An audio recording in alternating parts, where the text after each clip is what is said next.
L'ayahuasca est un breuvage entéogénique. Un entéogène est une substance psychotrope induisant un état modifié de conscience utilisé à des fins religieuses, spirituelles ou chamaniques. L'ayahuasca, principalement utilisée dans les cérémonies traditionnelles des tribus indigènes d'Amazonie, est élaborée à partir de la vigne Banisteriopsis capi et de la feuille de Psychotria viridis. La Psychotria viridis est une plante vivace de la famille des rubiacées qui contient naturellement de la DMT, la diméthyltryptamine, un psychotrope puissant également présent chez certains animaux et dans la glande pinéale humaine. La Banisteriopsis capi, ou encore connue sous le nom de B. capi, est une plante originaire d'Amazonie et qui contient des inhibiteurs de la monoaminoxydase, ou IMAO, qui fonctionnent en synergie avec la DMT, ou encore appelée molécule de l'esprit, pour produire une expérience hallucinogène de longue durée. L'utilisation de l'ayahuasca est une pratique répandue parmi les tribus autochtones du bassin amazonien. Ces pratiques étaient déjà bien établies à l'époque précolombienne et remontent très certainement aux premiers habitants de la région. L'ayahuasca, ainsi que de nombreuses autres plantes médicinales, s'est intégré progressivement aux traditions ethnomédicales des populations mixtes à la suite des contacts européens dans le Nouveau Monde. L'utilisation de ce thé psychotrope connaît une expansion sans précédent dans le monde actuel et fait l'objet d'une recherche biomédicale croissante. Ces plantes étaient au cœur des cultures autochtones du Nouveau Monde et étaient utilisées dans la médecine, les cérémonies religieuses et les rites de passage vers d'autres plans de conscience en lien avec d'autres dimensions énergétiques. Diverses études ont montré que la thérapie par l'ayahuasca pouvait être efficace dans le traitement de la dépression et de la toxicomanie. Et à mesure que cette bière ancienne prend de l'ampleur, nous pourrions la voir devenir une forme largement répandue et acceptée de thérapie psychédélique. Les cérémonies traditionnelles de guérison de l'ayahuasca sont devenues de plus en plus populaires parmi les Occidentaux, ce qui a entraîné une augmentation du nombre de retraites de l'ayahuasca au cours desquelles les personnes éloignées du mode de vie traditionnel des tribus amazoniennes peuvent néanmoins tenter de bénéficier des bienfaits curatifs de ce breuvage sacré. Lors de sa fabrication, l'ayahuasca est brassée à l'aide de deux plantes distinctes, la P. viridis, qui contient la DMT, et la P. capi, qui contient des alcaloïdes essentiels tels que l'armine, la tétrahydroarmine ou THH et l'armaline, des substances permettant à la DMT d'avoir son effet psychoactif sur le cerveau humain. La concentration des alcaloïdes dans les boissons ayahuasca brassées est plusieurs fois supérieure à celle des plantes à partir desquelles elles sont préparées. Pour une dose de 200 mg, il y a en moyenne 30 mg d'armine, 10 mg de THH et 25 mg de DMT, bien que les concentrations varient en fonction de la région géographique et des méthodes de préparation. Lors de son ingestion, l'ayahuasca semble modifier fortement l'activité de la sérotonine dans les zones du cerveau impliquées dans l'introspection et le traitement des émotions. La DMT interagit pour sa part avec les récepteurs de la sérotonine, plus précisément sous le type 5-HT2A, qui sont les cibles des traitements médicamenteux traditionnels tels que les ISRS ou inhibiteurs sélectifs de la recapture de la sérotonine. Les récepteurs 5-HT2A sont, eux, la cible principale d'autres substances psychédéliques connues telles que le LSD ou la psilocybine. Les alcaloïdes dans l'ayahuasca agissent principalement pour prévenir la dérégulation de la DMT dans l'estomac, bien qu'ils puissent également avoir des effets antidépendance par leurs effets sur le système dopaminergique. Sur le plan des traitements médicamenteux, l'ayahuasca affecte les niveaux de sérotonine et de monoaminoxydase.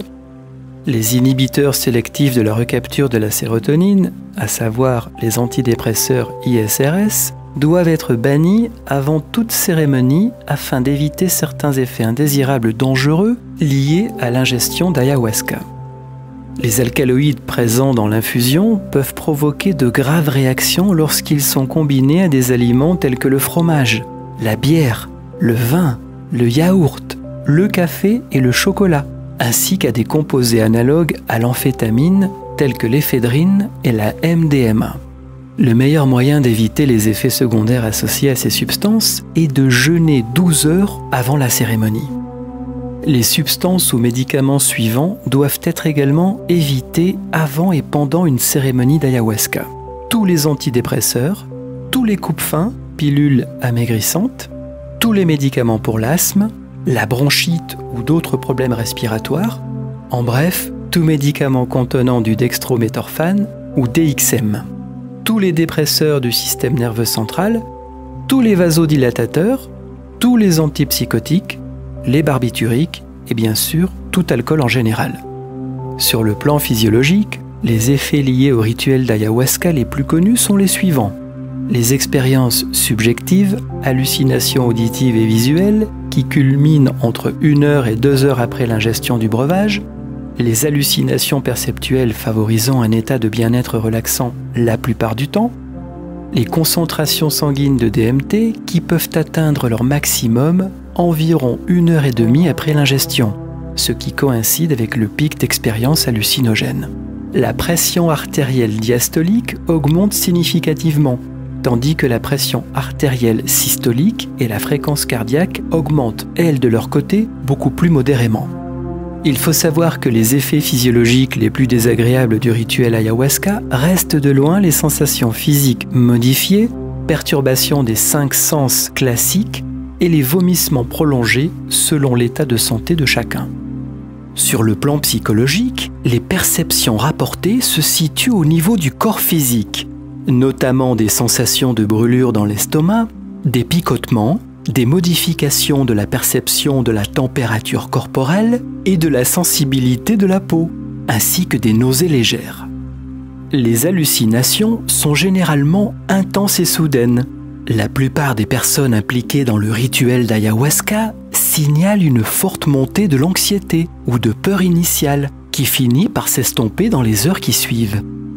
Les hallucinations visuelles intenses vont de l'augmentation de la luminosité à des vibrations dans le champ visuel, avec la perception de motifs se déplaçant rapidement et à des scènes d'action visibles, que les yeux soient ouverts ou fermés. Les modifications de la perception auditive sont également ressenties. L'audition est grandement améliorée et les sons deviennent plus clairs et distincts. Les processus de pensée et la cognition sont également modifiés. Le taux de réflexion est accru et généralement axé sur le contenu psychologique intime avec un nouvel aperçu des préoccupations personnelles. Les réactions émotionnelles sont intensifiées à des doses plus élevées. Il est possible de ressentir du bonheur, de la tristesse, de l'émerveillement ou de la stupéfaction, et parfois simultanément en tant que sentiment contradictoire. Selon le dosage du breuvage ayahuasca, des modifications transitoires de la perception de soi et du temps sont observées. Une sensation de détachement corporel est très souvent signalée, tandis que des sentiments de proximité avec les autres, de bonheur et d'euphorie sont rapportés quand les doses ingérées sont particulièrement élevées. Sur le plan thérapeutique, certains scientifiques pensent que l'ayahuasca est un outil de guérison prometteur pour des troubles tels que la toxicomanie, les maladies mentales ou encore les troubles immunitaires. Une étude récente portant sur une cérémonie d'ayahuasca au Canada a révélé des effets importants sur le traitement des comportements de dépendance. Avec un soutien approprié comprenant une thérapie de conversation et un support de réseau social, l'utilisation régulière et à long terme de l'ayahuasca peut aider à modifier durablement le mode de vie. L'ayahuasca peut également contribuer à atténuer les déficiences en sérotonine liées à l'alcoolisme, à la dépression, à l'autisme, à la schizophrénie, les troubles d'hyperactivité avec déficit de l'attention et la démence sénile. En développement personnel, l'utilisation de l'ayahuasca comme outil d'éveil et de croissance spirituelle chez les Occidentaux s'est accrue ces dernières années. Beaucoup de ceux qui cherchent des expériences de croissance personnelle avec l'ayahuasca signalent un sentiment de connexion et de compassion avec les personnes de leur entourage. Certains rapportent des éveils spirituels qui mènent à des changements de perspective de vie stables et à long terme. Ceci est induit par un niveau d'introspection particulièrement intense, qui conduit à une profonde conscience de soi et à une grande clarté sur la gestion des problèmes personnels et des systèmes de croyances, longtemps programmés par les sociétés et les cultures dans lesquelles nous avons grandi. Tim Ferriss, auteur du livre à succès La semaine de 4 heures, publié en avril 2007 aux États-Unis, est un ardent défenseur de l'ayahuasca et affirme que 90% de la colère qu'il avait accumulée pendant des décennies, depuis sa plus jeune enfance, avait complètement disparu suite à un rituel de l'ayahuasca.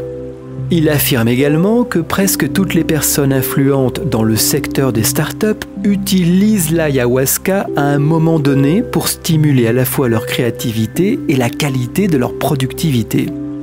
Sur le plan légal, bien que l'ayahuasca contienne de la DMT, une substance encore interdite au niveau international, ce breuvage est considéré dans de nombreux pays comme une préparation sacrée respectée et n'est pas soumis aux mêmes interdictions que la DMT. L'ayahuasca est aujourd'hui légal au Brésil et au Pérou, des pays qui accueillent la plupart des retraites spirituelles ésotériques et chamaniques permettant l'ouverture de conscience. En ce qui concerne la DMT, elle peut être ingérée seule sans faire partie d'une infusion d'ayahuasca et dont les conséquences sur l'organisme sont très différentes. Lorsque la DMT est fumée, les effets envoient instantanément l'utilisateur dans un voyage psychédélique intense.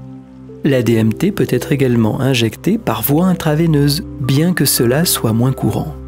Les utilisateurs rapportent souvent le sentiment d'avoir été violemment catapultés dans l'espace et d'avoir eu des visions extraordinaires. Certaines personnes disent avoir entendu des voix féminines ou masculines leur parler pendant la durée de leur expérience psychédélique. David Icke raconte avoir entendu une voix féminine chaleureuse lui décrire ses vies passées, l'origine de son karma et sa mission d'incarnation dans cette vie. Je cite: « Cette expérience m'a conduit quelque part. Ce voyage nous amène là où nous sommes déjà, dans un état très sombre et négatif, ou bien dans une expérience merveilleuse à jamais inoubliable. C'était absolument énorme. J'entendais une voix en moi, une voix féminine, une fréquence en quelque sorte, un champ d'information en provenance d'une autre dimension. Je dirais que c'était comme une conscience qui communiquait, et presque certainement, je le crois, c'était une expression de ma propre conscience, mais à un niveau beaucoup plus élevé, beaucoup plus éthéré. Et pendant 5 heures, cette conscience m'a parlé de la véritable nature de la réalité et des mondes imbriqués qui composent notre univers et dans lesquels nous évoluons en permanence. La voix a dit « Nous allons vous emmener d'où vous venez afin que vous compreniez mieux où vous êtes aujourd'hui et pourquoi vous revenez ici sur cette terre. » Elle a répété pendant 5 heures la phrase suivante. L'amour infini est le seul amour qui existe. Tout le reste est une illusion. Et je dirais que quand nous vivons une expérience de mort imminente, quand nous entrons dans l'un de ces royaumes qui existent au-delà du corps physique, nous avons également accès à ce champ d'information, à ce champ d'énergie quantique aux possibilités infinies. Tous ceux qui y sont allés se sont sentis en paix et n'ont jamais eu le moindre désir de revenir dans leur corps physique. Ils parlent de félicité et d'amour pur, jusqu'à ce qu'ils soient amenés à faire l'expérience de l'ultime voyage, à savoir aller à la source de l'âme. C'est un monde dans lequel toutes les possibilités de résultats existent en permanence et de manière simultanée. De la même manière que les ordinateurs quantiques contiennent l'ensemble de toutes les solutions possibles pour chaque problématique rencontrée, la DMT favorisant l'expansion de conscience nous permet de voir que toutes les possibilités existent en nous et que faire un choix, prendre une décision, poser un acte concret, c'est donner vie à une possibilité de manière instantanée et concrète, plus connue en physique des particules subatomiques sous le nom d'intrication quantique ou bien manifestation concrète de la pensée dans le monde ésotérique. Irving Laszlo, philosophe des sciences et théoricien du tout, assimile ce vide quantique rempli d'énergie créatrice au champ akashique de l'ancienne tradition spirituelle hindoue. Les hindous disent que l'akasha est un champ éthérique à partir duquel tout l'univers s'est formé et qu'il contient dans sa structure énergétique tout ce qui a déjà existé, ce qui existe actuellement ou existera dans le futur. C'est en quelque sorte une banque de données universelle. Selon l'astrophysicien Trinh Xuan Chan, les philosophies orientales ont toujours accueilli la notion de vide à bras ouverts, parce que le vide, pour elles, est la matrice consciente, la mère de toute création universelle, l'origine de tout. Ce n'est pas le vide dénué de tout, comme dans la pensée occidentale, mais un vide plein, rempli d'énergie. Et il précise que, dans le taoïsme, c'est le vide qui est à l'origine de l'univers, ce qui rejoint la cosmologie moderne. Le monde auquel notre cerveau nous connecte est fondamentalement un, que son unité soit due à un champ d'information quantique ou au travail d'une intelligence divine transcendante. Entrer en communication avec cette unité a été la quête de tous les grands enseignants et maîtres spirituels depuis fort longtemps. Et comprendre la nature de cette notion d'unité reste la quête ultime de tous les grands scientifiques d'aujourd'hui. Les physiciens recherchent l'équation qui validerait leur fameuse théorie du tout, théorie qui justifierait toutes les lois de la nature et expliquerait tout ce qui s'est passé dans l'ensemble de notre univers depuis sa création. Einstein a dit « Connaître cette équation serait comme lire dans la pensée de Dieu ». Et lorsque l'être s'élève vers un tel niveau de connaissance, il a potentiellement accès à la conscience infinie de l'univers. Quand on s'intéresse à la conscience et aux différentes couches de l'esprit, la science du yoga nous dit la chose suivante. Le corps est composé de 5 facteurs fondamentaux: solide, liquide, lumineux, aérien, éthéré. Facteurs fondamentaux qui composent l'univers entier et qui sont contrôlés par l'esprit.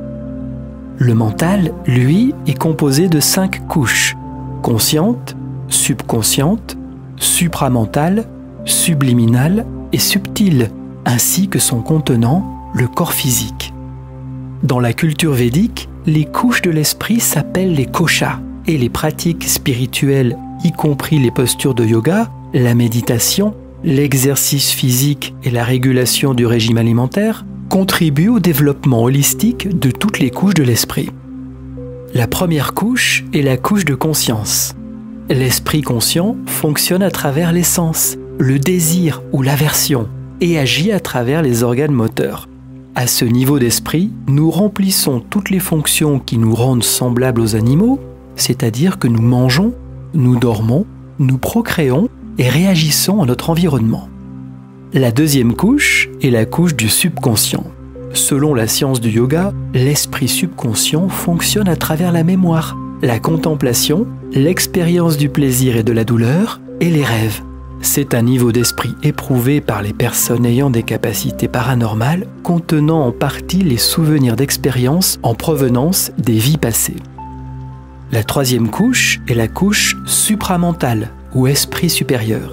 Le supramental fonctionne par intuition, intuition créative, phénomènes paranormaux, perception extrasensorielle, précognition, télépathie, télékinésie et d'autres bien sûr, et agit comme un entrepôt de connaissances sur le passé, le présent et le futur.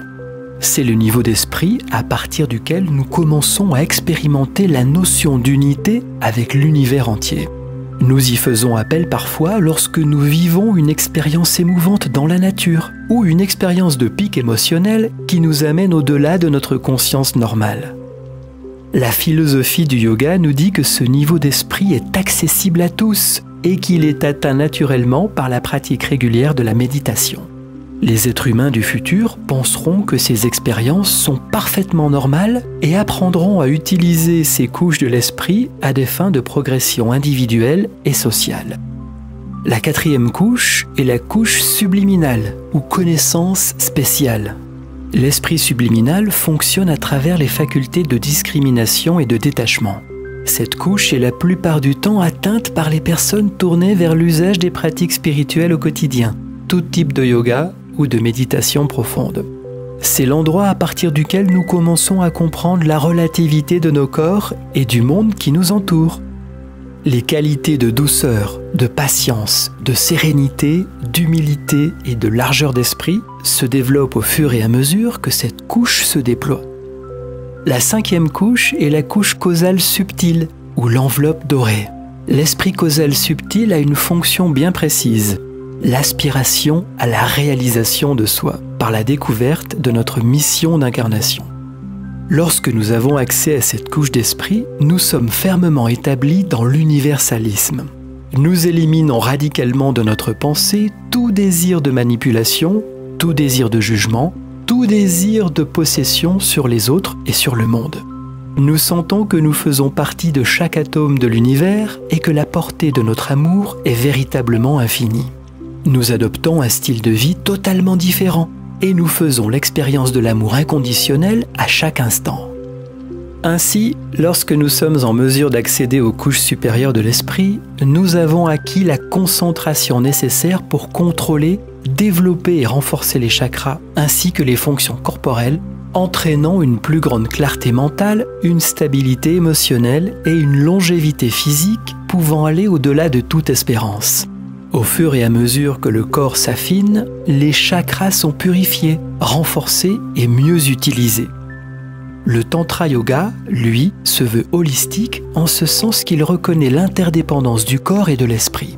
Et si nous souhaitons atteindre l'illumination pour faire à nouveau un avec la matrice divine, l'enseignement partagé par les plus grands maîtres spirituels nous dit qu'il est nécessaire de prendre soin de notre corps physique et de nos corps énergétiques, afin d'unifier l'esprit à son véhicule et de permettre ainsi à la conscience de transcender le mirage de la séparation.